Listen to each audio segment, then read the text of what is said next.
17 de noviembre. Santa Isabel de Hungría.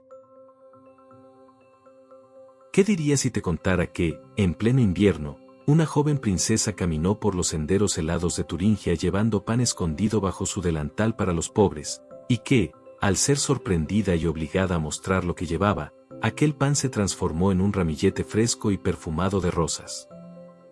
Y si además te dijera que ese milagro ocurrió cuando la nieve cubría los caminos y el frío hacía imposible la existencia de una sola flor, dejando a todos sin palabras ante la bondad de Dios reflejada en el corazón de aquella mujer? Nadie ha logrado explicar con certeza la fuerza interior y la fe ardiente que acompañaron su vida, pero su historia continúa iluminando a quienes buscan a Dios en medio del mundo. Esta es la historia de Santa Isabel de Hungría, la princesa que convirtió la caridad en un camino hacia lo divino.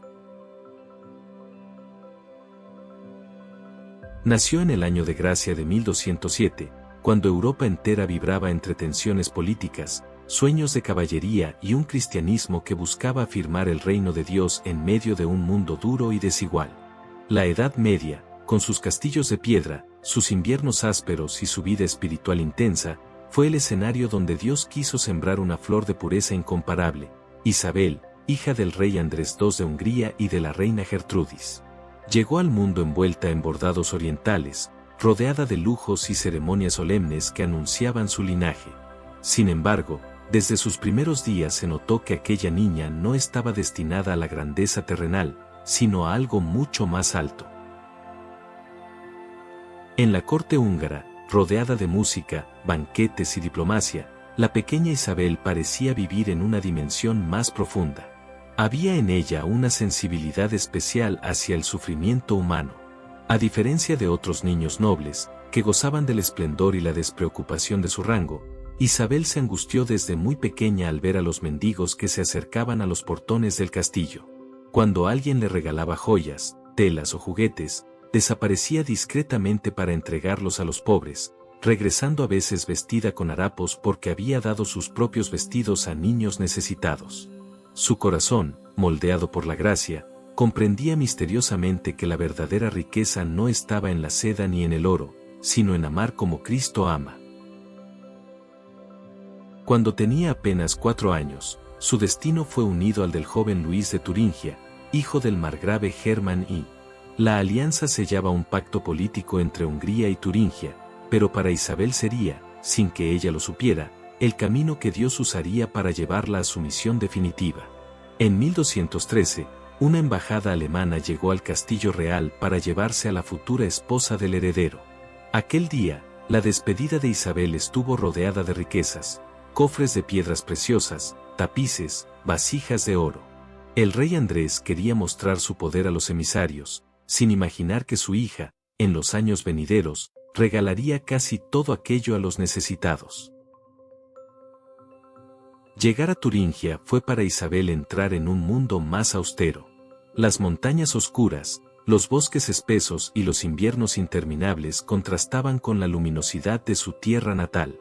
Pero esa severidad del paisaje germano se convirtió en terreno fértil para una vida espiritual intensa. Isabel no tardó en ver la pobreza extrema de la región, campesinos envueltos en telas ásperas, niños desnutridos, ancianos sin abrigo.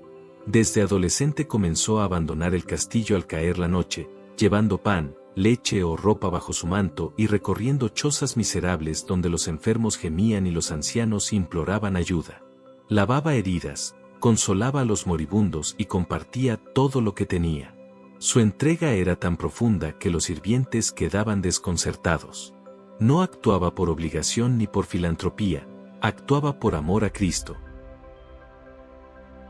Sin embargo, su caridad no siempre era bien recibida. En la corte turingia abundaban la envidia y la sospecha. Se murmuraba que la princesa regalaba su dote y vaciaba las reservas del palacio.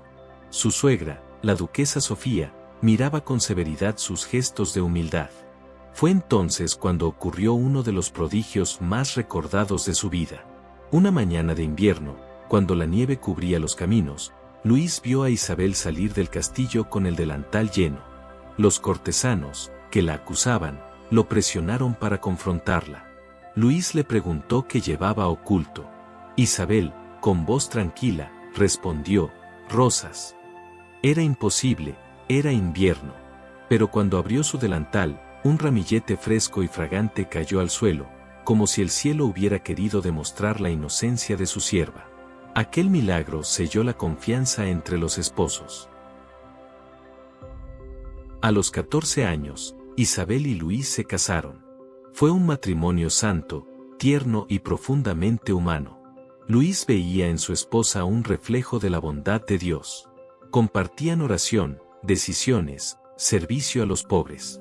Isabel, que practicaba penitencias fuertes, mantenía para su esposo una alegría suave, un encanto natural que hacía de su vida matrimonial una escuela de amor mutuo.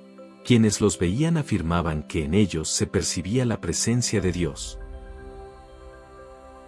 Pero las pruebas no tardaron en llegar. Cuando el Papa llamó a la cruzada, Luis acudió como caballero fiel. Isabel, con el corazón desgarrado, aceptó la voluntad divina sin retenerlo.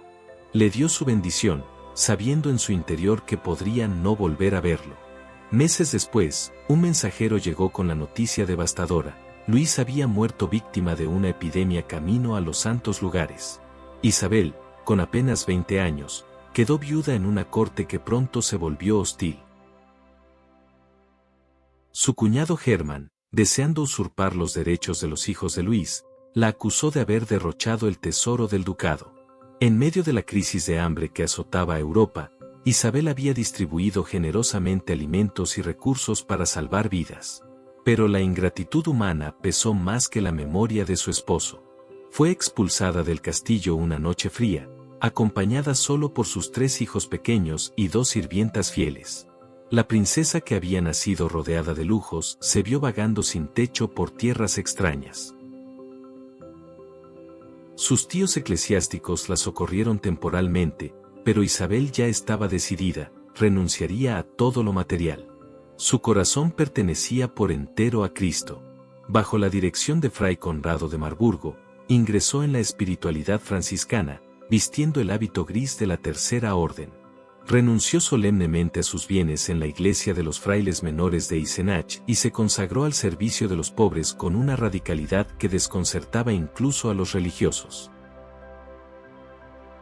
Sintiéndose llamada a encarnar el amor de Cristo pobre, comenzó la obra que marcaría su vida para siempre, la construcción del Hospital de Marburgo entre 1228 y 1229.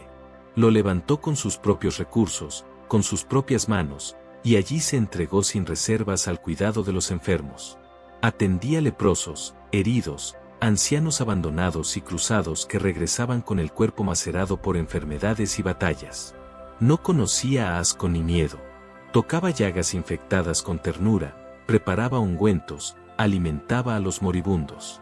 Muchos afirmaban que, cuando se inclinaba sobre los enfermos, su rostro irradiaba una luz casi celestial. Su fama de santidad se extendió, pero Isabel permanecía humilde. Su padre, el rey de Hungría, intentó varias veces traerla de vuelta a su país, prometiéndole una vida cómoda y segura. Ella siempre se negó. Su hogar estaba donde Cristo la necesitara. Sus hijos quedaron bajo cuidado adecuado, y ella se dedicó por completo a vivir como una sierva del Evangelio. A los 24 años, su cuerpo ya no podía sostener la intensidad de su vida interior. Se debilitó rápidamente, consumida por la oración, la penitencia y la entrega total. En sus últimos días, hablaba con serenidad de su encuentro cercano con Cristo. Su habitación se convirtió en un pequeño santuario donde se respiraba paz. Los pobres del hospital, aquellos a quienes había servido con tanto amor, se reunieron alrededor de su cama para acompañarla. Murió el 17 de noviembre de 1231, mientras un perfume suave, como de rosas, llenaba el lugar. Tras su muerte, comenzaron los milagros. Enfermos se curaban al tocar su tumba. Viajeros afirmaban ver luces misteriosas sobre el sepulcro. La devoción se extendió rápidamente. En 1235, el Papa Gregorio IX la canonizó solemnemente en Perusa. Era un reconocimiento no solo de su caridad heroica, sino de la presencia palpable de Dios en su vida. Su legado perdura hasta hoy. Santa Isabel de Hungría es patrona de la Tercera Orden Franciscana y modelo de todos aquellos que desean vivir el Evangelio en medio del mundo, de los que sirven, de los que consuelan, de quienes buscan amar sin medida. Más de 70 templos llevan su nombre, y cientos de obras de caridad se han inspirado en su vida. Su historia recuerda que la verdadera grandeza no se encuentra en los palacios, sino en los corazones que saben ver a Cristo en el pobre y en el sufriente. Santa Isabel de Hungría, princesa humilde y sierva de los necesitados, ruega por nosotros para que aprendamos a vivir con un corazón generoso y desprendido. Enséñanos a servir sin cansarnos, a amar sin buscar recompensa y a confiar por entero en la providencia de Dios.